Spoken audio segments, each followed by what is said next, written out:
difference to happen? Context of right now, what is the difference to something that happened 2 seconds ago versus 2 years ago? You see, in the domain of time, there's no difference. They're both ancient history. They're gone, never to be repeated. As soon as the words leave my mouth and enter your ears, after that, it's as if they're gone. You can't get them back unless you rewind.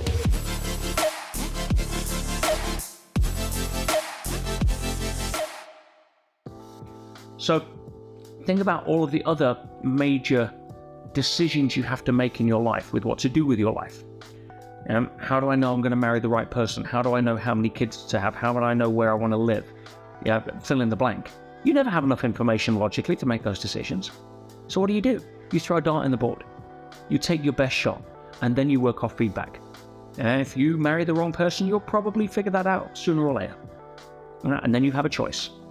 You can either continue down that path, or you can try to shift that path, or you can change that path. So how do I know what I'm doing with my life? Well, there are some clues, but if you're open-minded to embrace uncertainty first, that's the prerequisite. Otherwise, you're not going to listen to anything that doesn't give you the certainty you're looking for, and nothing's going to give you the certainty you're looking for. So, what are the clues? Well, you can ask better questions. Questions are the steering wheel of the mind. Now, they direct your focus. So asking a question such as, what lights me up? Now, what would I do if I could only do one thing for the rest of my life? And that was an actual choice. And I went there emotionally, not intellectually, and actually thought, okay, if I could only do one thing, what would I do? Now, what is something I'd do if I knew it was impossible to fail? That's right, because what most people make their decision process making through is, again, come back to the primary fear that we're not enough and the avoidance of that just about unconsciously. And that most of the decisions we make consciously and unconsciously are designed to avoid the emotions that we vote on as being uncomfortable. And usually linked to the primary fear that we're not enough. So being judged, good opinion of others, embarrassed, not good enough, all that kind of thing. Right? So we make decisions about our life usually to avoid emotions that we have voted on as being so painful that we can't include them. Not that anyone else has done anything to us, but that's our operating system. So how do I know what I want to do with my life? Well, ask questions to get you in the right sort of ballpark. Now, if you are in a place where your current state or even stage of consciousness is anger, you're not going to be hearing forgiveness. You're not going to be hearing tolerance. You're not going to be hearing non-judgment. No, you're going to be hearing revenge, retribution, you needing to be right that somebody else is wrong. So understand where you're at is a big part of that. Being flexible in terms of having an intent to raise your level of consciousness is a part of that. Does it take courage to embrace uncertainty? Does it take courage to face the unknown? Does it take courage to discount what's happening in the outer world to remain solid with the conviction that you have in the inner world? Absolutely. Instead of trying to cling on to getting the equation right on the spreadsheet of probabilities of what I think I should be doing with my life, ask yourself questions about what lights you up. When was the last time you felt so complete or whole? You didn't need anything. What were you doing in that point? What was a factor in that point? Were you with people you loved? Were you feeling unjudged? Naturally express some of the gifts that are innate to you. And you can say, okay, if I'm willing to embrace uncertainty and be open-minded to move forward, then is what I'm about to do serving me and my insecurities and my ego? Or is it about expressing on something I can do and contribute to beyond myself? I want to do this because I feel it's really making a difference, and it's a way to be able to express and give back to the world. Ultimately, what you want to be doing is trying to be committed to your own truth, not your own insecurities. Let go of the need for certainty around what you think you need to be doing with your life. Go throw a dart in the board. If you're aiming for the bullseye and you hit double 3, bring it closer to the center with the next throw. And if you miss the board completely, have another go. Have you ever had a time where you've encountered what you felt to be something traumatic, something that was a huge adversity, only to look back 6 months later and say, wow, thank God that happened, otherwise I wouldn't be doing this now? My question is, if you know that in advance, why wait 6 months to celebrate? You see, I want you to imagine it like this. Every decision that you make is like a door to another corridor. As agents of free will, as human beings that are sentient, we have the ability to make choices based upon our free will. So let's just say we call that our decision space. And in any moment in time, we could have, let's say, for example, 100 decisions that we could make. That's like having a corridor of 100 doors. Now, when you open the door, that could lead into, let's say, a positive experience or a negative experience from the mindset of how we think life should play out. But here's what's fascinating and what we now know in quantum science. Your attitude to what's behind that door statistically affects what shows up behind that door. And let's just say you have 100 choices or decisions that you could make within your current area of free will. Now that doesn't include, for example, if you live in London, that doesn't include having breakfast in Tokyo in 30 minutes, at least not yet, because that's outside of your ability to make that decision because it's bound by the rules of the material world. But if you were to make the decisions that you can make, for example, I can choose to order this off the menu or that off the menu at my local breakfast cafe. Every decision you make opens another corridor to another set of decisions. And I want you to imagine that each corridor has 50 doors that are, let's say, green, that lead to a positive decision or a positive outcome, and 50 doors are red that could lead to a slightly more negative or less beneficial outcome. Here's what we now know in quantum mechanics, that the intention or the energy or the attitude of you approaching that door determines the probability of what doors are behind it. In other words, if you approach a door and you open it and there is, it could have been a 50-50 as to whether that decision turns out good or not, your attitude towards opening that door will affect the balance of probability as to what shows up behind the door. In other words, let's just say instead of 50-50, you approach it and it's a hugely positive anticipation that you have, you're automatically shifting the balance of probabilities from 50-50 to say 60-40. Now that doesn't mean to say that it's going to turn out perfectly. No, you can still open a red door. But if you celebrate, oh my God, that didn't go the way I wanted to, clearly there's a reason for it, and it's going to serve me because I live in a friendly universe, then you're automatically then adjusting the balance of probabilities to the next door, maybe 70-30. My point here, guys, is this. Have you ever wondered why a casino is the only business model that guarantees profitability mathematically, which is why they're such a tightly guarded or revered industry? Imagine you're the casino owner and somebody walks in as a gambler and they're playing roulette and they're betting on black or red. What do you think the odds are of black or red? Well, if you said 50-50, you'd be wrong. Why? Because of that little green square at the top called 0, which shifts the balance from, let's say, 49 to 51. Or in America, unfortunately, they try to screw you over by putting 2 zeros. There's a 0 and a double 0.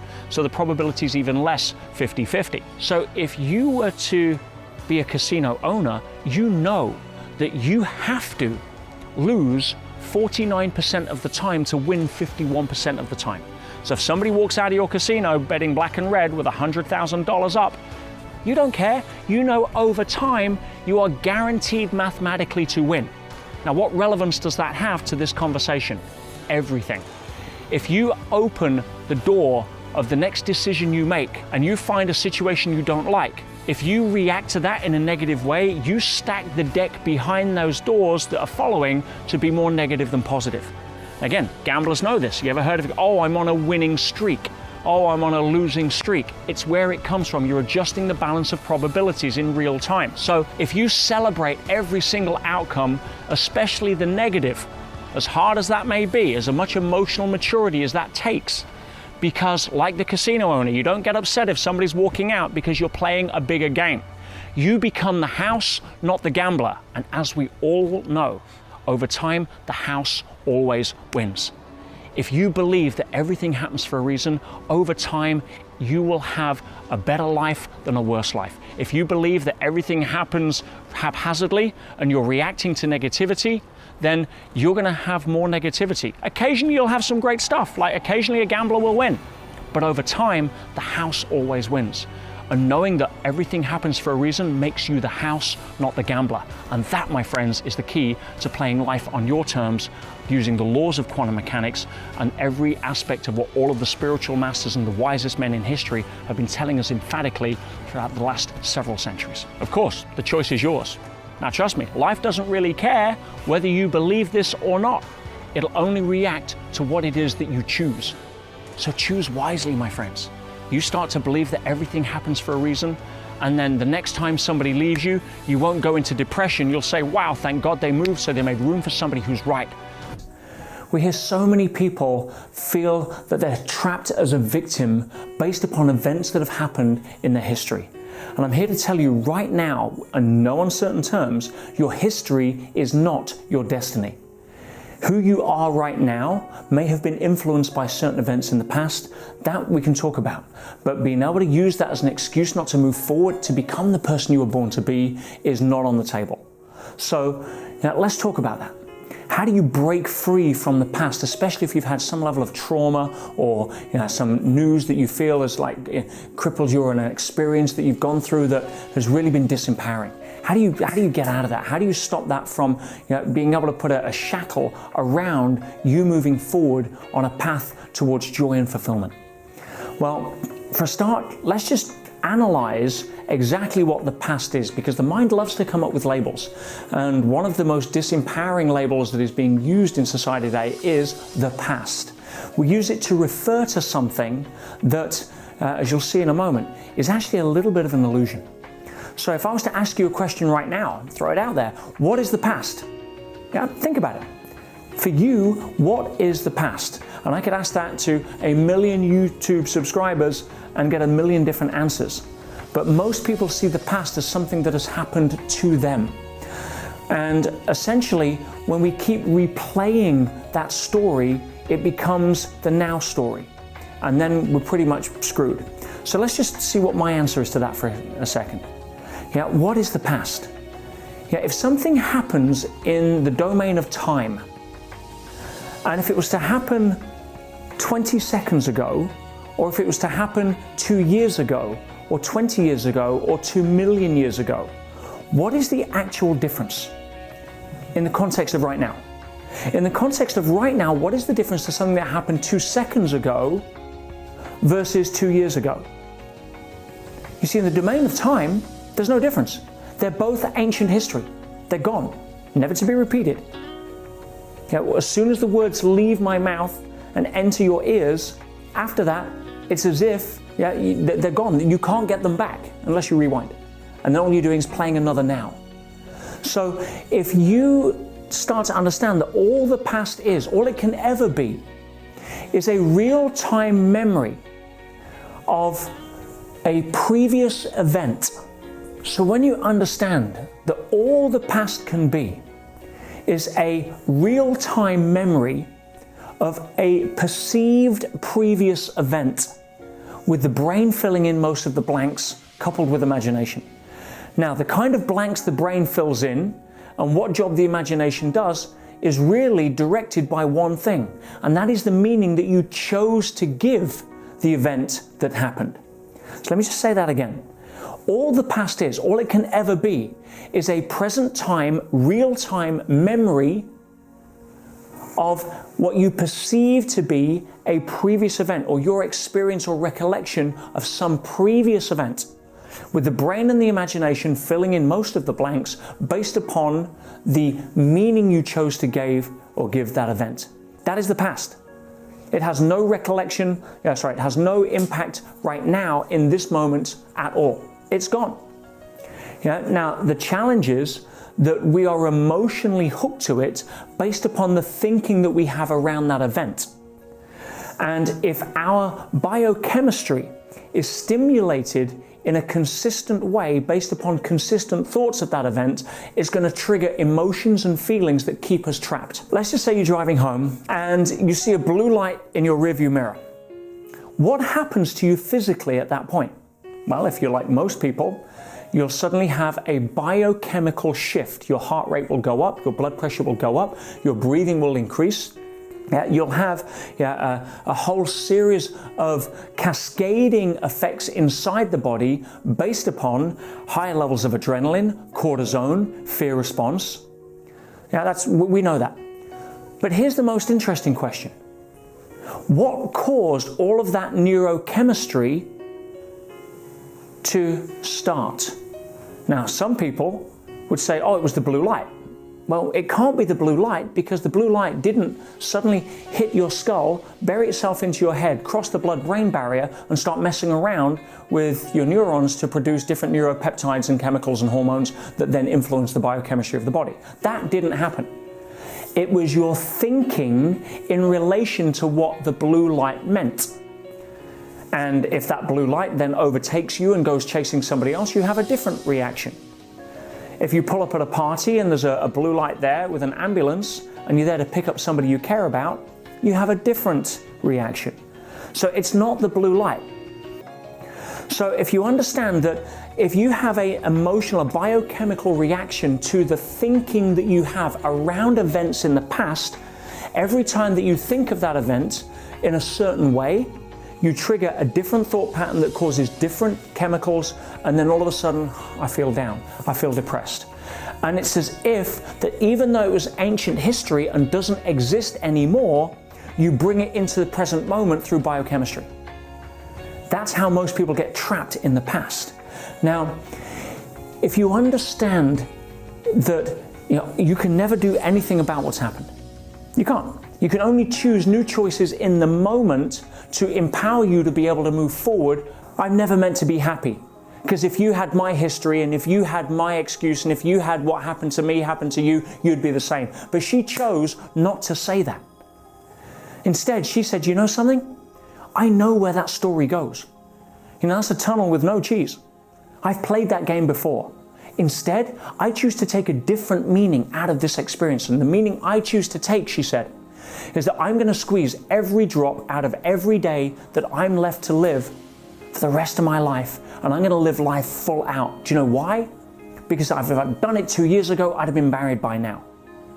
And she inspired not just myself, but everybody else in the room to come together at a higher level of awareness, to a higher level of commitment to playing more full out, to working as a team, to seeing what we could do to help or support or give blood or work out and get off of our own excuses as to why life isn't working. But the message that came through that was 1000% crystal clear, and it's the message I want to leave you today. And that is this: it doesn't matter what happened to you in your life. Everybody has a story. It never matters what happened to you. It doesn't exist anymore unless you replay the thoughts and refire the same chemicals. Then it appears real, even though it happened in ancient history. The only thing that matters is the meaning that you choose to give it. For some people, divorce is an absolute catastrophe. For others, it's freedom. For some people, losing a loved one is an excuse to go into depression and anxiety for the next 5 years. For others, it's an opportunity to celebrate the life they had with them. Your past is not your destiny, my friends. Your biography is never your destiny. Who you are today is an ability to make a choice in the meaning that you give it. And the difference between those that get on with their life and empower others through their sacrifice, through their hardship, are the difference that people who go out and live a life of meaning versus a life of excuse and conversation. I don't know what happened to you in the past to make you want to click this. But as I said, we all have stories. You still have the ability to make a decision today about what your future is going to hold.